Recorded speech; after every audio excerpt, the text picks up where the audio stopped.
Imagine it's 2030. You wake up, check your phone, and the cost of your grocery run has gone up again. Your rent, which you locked in 2 years ago, is expiring next month, and the new rate is 40% higher. Your coworker just got laid off, not because the company was struggling, but because an AI system replaced their entire department overnight. And somewhere across town, a 28-year-old who started investing 5 years ago just quietly crossed $250,000 in net worth, without ever earning more than $60,000 a year. Same city, same economy, completely different outcome. The difference wasn't luck, it wasn't a windfall, it was preparation. And the window to prepare? It's right now. But most people won't. My name is Nico, and I spend way too much time thinking about money, specifically the gaps between what people believe about their financial future and what's actually coming. This channel exists to close that gap, one video at a time. If you're new here and you actually want to understand money in a way that feels real and actionable, hit subscribe right now, because what we're about to cover today could genuinely be the most important financial conversation you have this year. And if you're already part of this community, drop a like. It helps more people find it before it's too late to act. Here's the thing. Most personal finance content talks about the basics. Spend less, save more, invest early, and all of that is true, but almost nobody is talking about the structural shifts that are rewriting the rules underneath your feet right now. The economy your parents navigated is not the economy you're walking into. The playbook that worked for the last 30 years is being quietly retired, and if you're still following it without knowing what's replacing it, you are going to feel that hard in the next 5 to 10 years. So let's get into it. The first shift is already happening, and it's the one that's going to quietly destroy the most wealth among everyday people. It's the death of job security as a financial strategy. For decades, the standard path looked like this. Get a stable job, show up consistently, earn raises over time, retire with a pension or a decent 401k, and call it done. That model isn't just evolving, it's fracturing. According to McKinsey, up to 375 million workers globally may need to switch occupational categories entirely by 2030 due to automation. Not just learn new skills, completely change what they do. And this isn't a blue-collar-only story. It's hitting middle management, administrative roles, customer service, junior accounting, even entry-level legal work. Whole layers of the income ladder are being compressed. Now, here's where it gets interesting and a little unsettling. The people who will be most financially devastated by this shift aren't the ones who aren't skilled. They're the ones who built their entire financial identity around a single income stream and never built a second one. I've talked to people who are genuinely great at their jobs, who have done everything right. They climbed the ladder, they stayed loyal, and they have no savings cushion, no side income, no investments working quietly in the background, one disruption away from a crisis. And disruption is no longer a question of if, it's a question of when. The second shift is something I call the rent trap acceleration.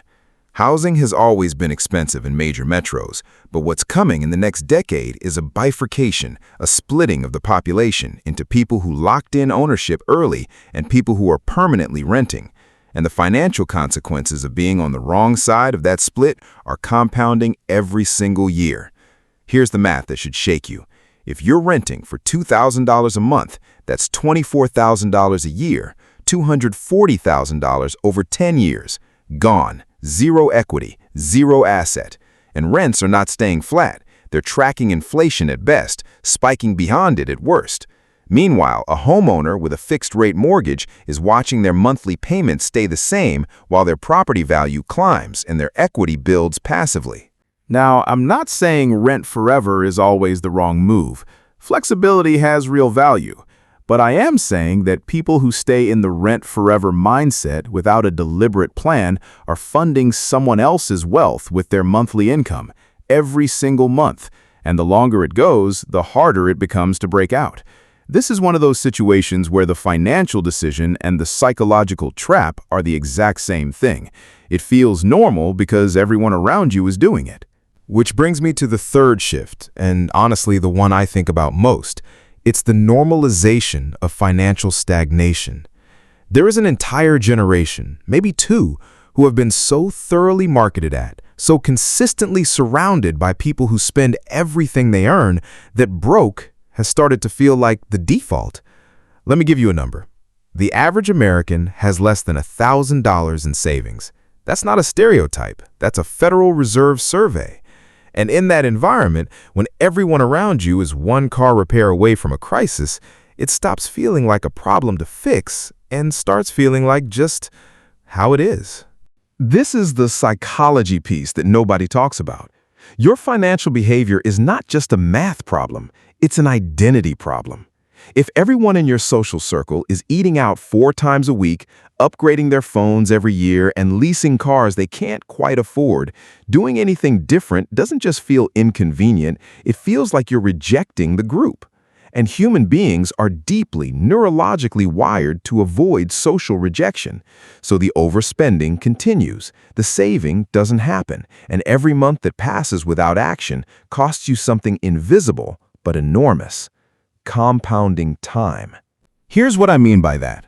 If you're 28 right now and you invest $500 a month starting today at an average 8% return, you'll have just over $1.7 million by 65. Wait until you're 38 to start the same habit? $730,000. That gap, just 10 years of delay, cost you nearly $1 million. Not because you earned less, not because you made bad investments, just because you waited while it felt normal to wait. That is the real cost of financial stagnation. And the market doesn't care about your reasons. So, what do you actually do about all of this?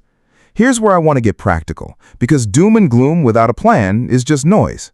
The first thing you need to accept is that one income stream is a liability now. I'm not saying you need to become an entrepreneur overnight, but you do need to start building something, anything that creates income or assets outside your paycheck. That might be a small investment portfolio, it might be a skill you freelance on weekends, it might be a rental property someday.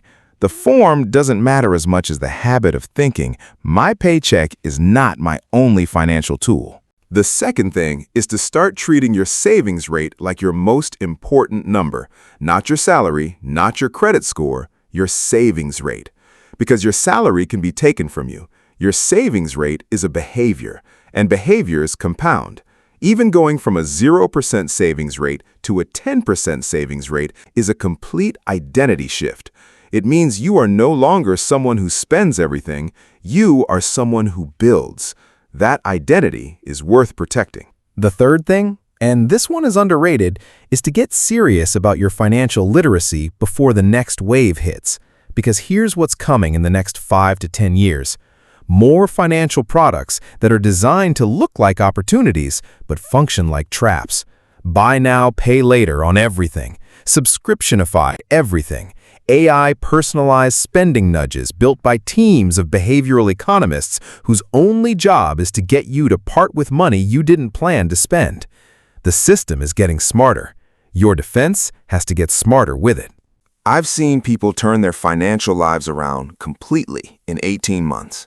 Not by earning more, not by getting lucky, but by waking up to the system they were living inside and deciding to play a different game.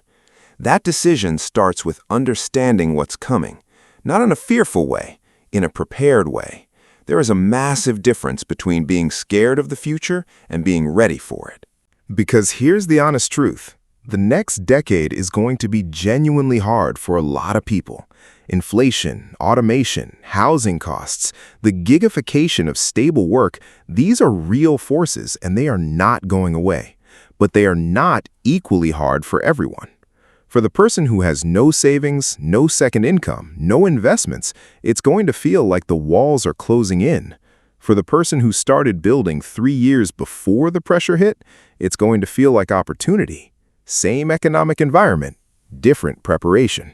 You are watching this video right now, which means you are the kind of person who is at least paying attention. And attention is the first step. The second step is action. Even a small one today before the feeling of urgency fades.